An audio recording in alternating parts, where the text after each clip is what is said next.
Welcome everyone. আজকে আমরা percentage এবং ডেভিয়েশন নিয়ে কিছু প্র্যাকটিস কোশ্চেন দেখব।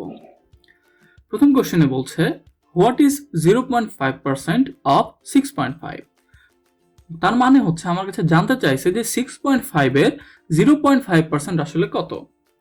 তাহলে যখনই আমরা পার্সেন্টেজ দেখতে পাবো তখনই আমরা সেটাকে ডিভাইড বাই 100 করে দিব। এখানে যখন 6.5 এর 0.5% চেয়েছে তখন আমরা 0.5 কে 100 দ্বারা ডিভাইড করে দিব। এখন এটাকে ক্যালকুলেশন করলে আমরা অ্যান্সারটা পেয়ে যাব হচ্ছে 0.0325।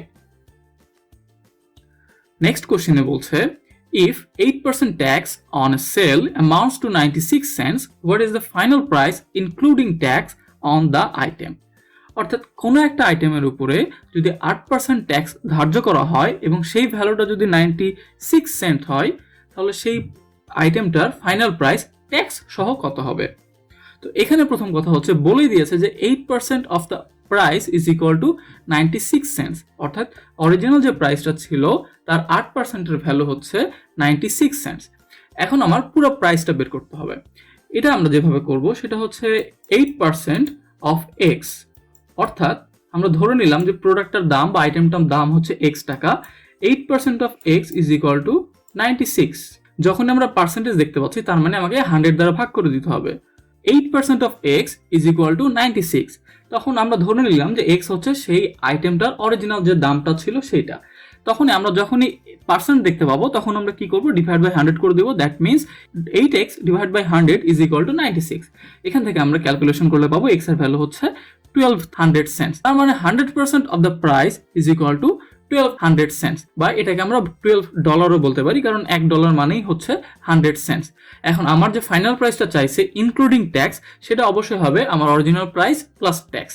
That means 1200 cents plus 96 cents which is equal to 1296 cent which is equal to $12.96। এটাই আমাদের রিকোয়ার্ড অ্যান্সার। নেক্সট কোশ্চেনে বলছে Tom's salary is 125% of Tina's salary. Tito's salary is 80% of Tina's salary. The total of all three salaries is $61,000. What is Tito's salary? এখন এখানে কয়েকটা দেখার মতো বিষয় আছে। সেটা হচ্ছে প্রথমে বলে দিয়েছে যে টমের স্যালারিটা হচ্ছে 125% অফ টিনার স্যালারি। তাহলে আমরা ধরে নিলাম যে টিনার স্যালারি হচ্ছে এক্স, তার মানে আমার টমের স্যালারি হবে 1.25x। সেম ভাবে টিটোর স্যালারির কথা বলে দিয়েছে 80% অফ টিনার স্যালারি। যেহেতু টিনার স্যালারি এক্স তার মানে টিটোর স্যালারি হবে 0.8x।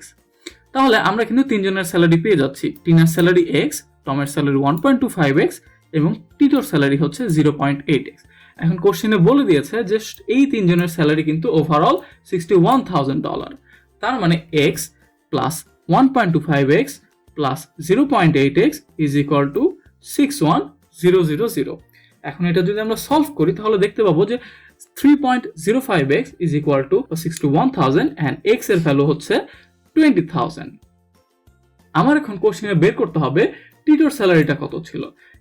টিটোর স্যালারি হচ্ছে 0.8x এবং এই x এর ভ্যালুটা কিন্তু $20,000।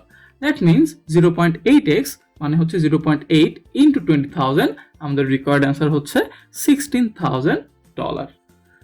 এবার আসি কোশ্চেন নাম্বার 4-এ। কোশ্চেন নাম্বার 4-এ বলছে the price of rice has increased by 60%। In order to restore the original price the new price must be reduced by. তার মানে রাইসের যে প্রাইসটা ছিল সেটা 60% বাড়ানো হয়েছে। এখন আবার সে আগের প্রাইসটা ব্যাক পেতে গেলে কত পার্সেন্ট কমাতে হবে। তো আমরা ধরে নিলাম যে অরিজিনাল প্রাইস ছিল 100 টাকা, যখন আমরা 60% বাড়াচ্ছি তখন সেটার দাম হচ্ছে 160 টাকা। এখন আবার এই 160 টাকা থেকে 100 টাকা ব্যাক করে নিয়ে আসতে গেলে আমাদেরকে যে রিডাকশনটা করতে হবে সেটা হচ্ছে 60 টাকা। তার মানে এখন আমাকে 160 টাকা থেকে 60 টাকা বাদ দিতে হবে। তাহলে আমাকে 1 টাকা থেকে কত টাকা বাদ দিতে হবে এবং 100 টাকা থেকে কত টাকা বাদ দিতে হবে সেটা বের করতে হবে।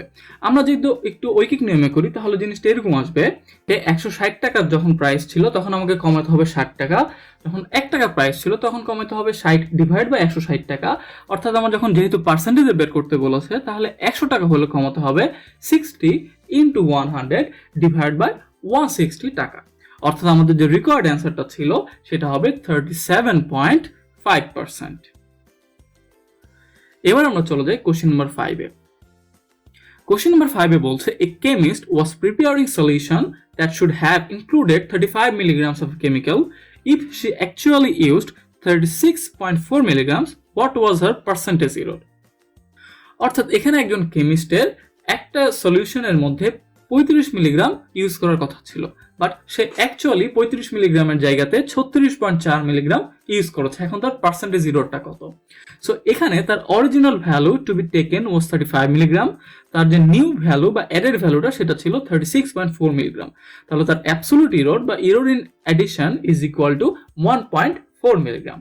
যেহেতু পার্সেন্টেজ এরর বের করতে বলেছে, পার্সেন্টেজ এররের ফর্মুলাটা হচ্ছে absolute error divide by original value times 100।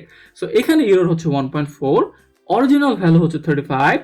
এখন এই যে ভ্যালুটা আসবে সেটাকে 100 দ্বারা গুণ করে দিলে আমাদের কিন্তু রিকোয়ার্ড অ্যান্সার যেটা 4% সেটা আমরা পেয়ে যাচ্ছি। Thank you guys, that's all for today.